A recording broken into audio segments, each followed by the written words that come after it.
분명히 열심히 살아왔습니다. 그리고 남들처럼 아끼고 남들처럼 일했는데 통장 잔고는 늘 제자리였지요. 월급날이 되면 잠깐 숨통이 트이다가 한 달이 지나면 어디로 사라졌는지 기억조차 나지 않고 카드 명세서를 보면 딱히 사치를 부린 것도 아닌데 남은 돈은 없습니다.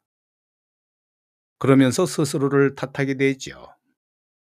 내 의지가 약한 건지 계획성이 없는 건지 아니면 그냥 복이 없는 건지 말이지요.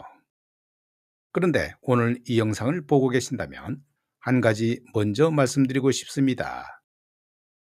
당신만 이상한 게 아닙니다. 사주명리학적으로 보면 돈이 들어와도 모이지 않는 구조를 타고난 분들이 실제로 있죠. 노력의 문제가 아니라 기운의 구조 문제였던 겁니다. 오늘은 그 구조가 무엇인지, 내 사주가 혹시 여기에 해당하는지는 않는지, 그리고 이 흐름을 어떻게 바꿀 수 있는지 차근차근 풀어드리겠습니다.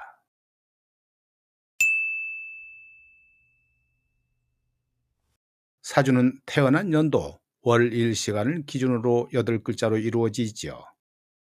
이 8글자 안에는 각자의 기운이 담겨 있고 그 기운이 서로 어떻게 작용하느냐에 따라 재물과의 관계가 달라집니다. 쉽게 말하면 어떤 사주는 돈을 끌어당기는 구조이고 어떤 사주는 돈이 들어와도 오래 머물지 못하는 구조입니다. 재물과 가장 직접적으로 연결된 기운을 재성이라고 부르지요. 이 재성은 내가 통제하고 관리할 수 있는 에너지인데요. 이 재성이 지나치게 강하거나 너무 약하면 문제가 생기게 됩니다. 재성이 너무 강한 경우에는 욕심은 크지만 관리가 안 되고 너무 약한 경우에는 돈이 손에 잡히지 않습니다. 또 하나 중요한 것이 있죠. 식상이라는 기운인데요. 이것은 내가 에너지를 쏟아내는 방향입니다. 식상이 과다하면 벌기는 버는데 줄줄 새는 구조가 만들어지죠. 들어오는 속도보다 나가는 속도가 더 빠른 겁니다. 많은 분들이 이 조합에 해당하는데요. 정작 본인은 자신이 왜 이런지 모른 채 평생 자책만 하며 살아갑니다.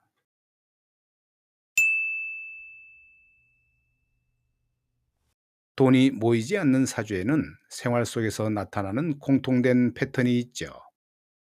첫째, 지출 항목을 보면 큰 낭비는 없는데 잔잔하게 계속 빠져나가는데요. 경조사나 자녀 뒷바라지, 부모님 용돈, 지인 부탁까지 나를 위한 소비는 거의 없는데 통장은 항상 비어 있습니다. 둘째, 돈이 생기는 타이밍에 꼭 예상치 못한 돈 나가는 일이 터지지요. 보너스를 받으면 냉장고가 고장나고 적금이 만기되면 차가 말썽을 부리는데요. 우연처럼 보이지만 이것도 기운의 흐름과 관련이 있습니다. 셋째, 재테크나 투자에 유독 실패하는 패턴이 반복되지요. 친구 말만 듣고 넣었다가 손해보고 뒤늦게 들어갔다가 꼭 고점에서 사는 경험 한두 번이 아닌 분들 계실 겁니다.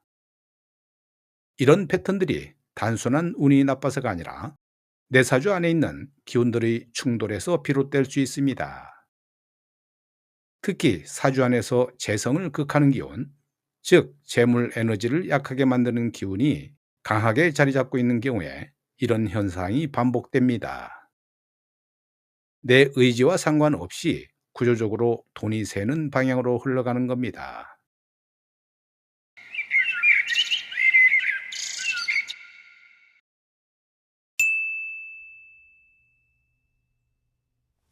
사주는 고정된 것만이 아니죠. 태어날 때 받은 8글자는 바뀌지 않지만 시간의 흐름에 따라 들어오는 기운은 계속 달라집니다. 이것을 대운과 세운이라고 하는데요. 대운은 약 10년 단위로 바뀌는 흐름이고 세운은 매년 바뀌는 1년의 흐름입니다. 40대, 50대에 접어들면 대운이 전환되는 시기와 겹치는 경우가 많죠. 이 전환점에 재물 기운을 흔드는 대운이 들어오면 평소보다 훨씬 강하게 재정적인 어려움이 체감됩니다. 반대로 재물 기운을 도와주는 대운이 오면 같은 노력을 해도 훨씬 잘 풀리는 시기가 되지요. 그래서 사주 상담 과정에서 단순히 사주풀이를 하는 것만이 아니라 지금 이 시기가 어떤 기운이 강한지를 함께 봐야 합니다. 그리고 그 기운이 용신운인지 원극과의 생극제와 하평충파해가 어떻게 형성되는지를 봐야 하는데, 이는 그 기운이 제대로 살아날지 아니면 힘없이 주저앉을지를 보는 것입니다. 즉, 지금이 버텨야 하는 시기인지 과감하게 움직여야 하는 시기인지 이 흐름을 알면 대처가 완전히 달라지죠.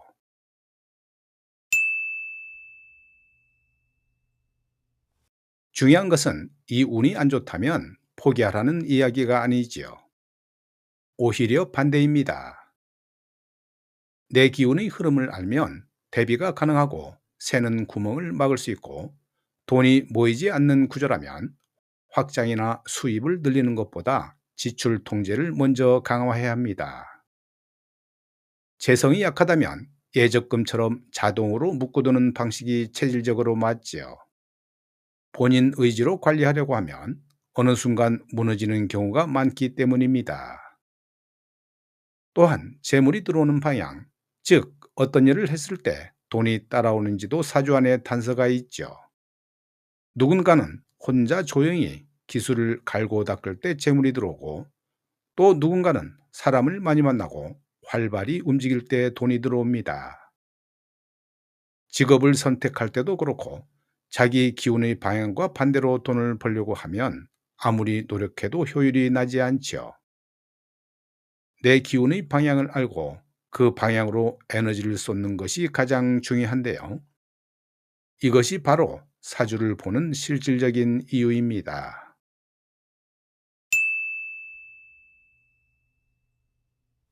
오늘 영상에서 소개드린 내용들, 재성의 강약, 식상의 과잉, 대운의 전환, 이 세 가지만 제대로 파악해도 지금까지 왜 이런 패턴이 반복됐는지 이해되기 시작할 겁니다. 내 잘못이 아니었을 수도 있고 내 사주 구조를 몰랐던 것뿐이죠.